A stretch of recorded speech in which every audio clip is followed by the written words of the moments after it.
Hello everyone, how are you doing? This is MD Tech here with another quick tutorial. In today's tutorial, I'm going to show you guys how to enable picture-in-picture mode on the YouTube mobile app on Android or iPhone devices.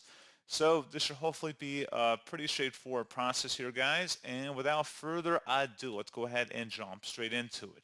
So the first thing you want to do is open up the YouTube app on your device. And once you have it open, you want to select the U icon in the bottom right corner. Go ahead and select that. Select the gear icon in the top right corner. And then under Account, just scroll down, keep going until you get to Video and Audio Preferences, and select the Playback button on the left side. Where it says Picture in Picture, tapping Home button while watching continues playback in a miniature player on top of other apps. If you want to have that enabled, just toggle it to the right side in here. It should be toggled to the right. It should light up blue. If it looks like this, it means it's turned off.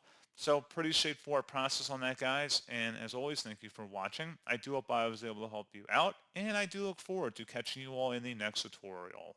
Goodbye.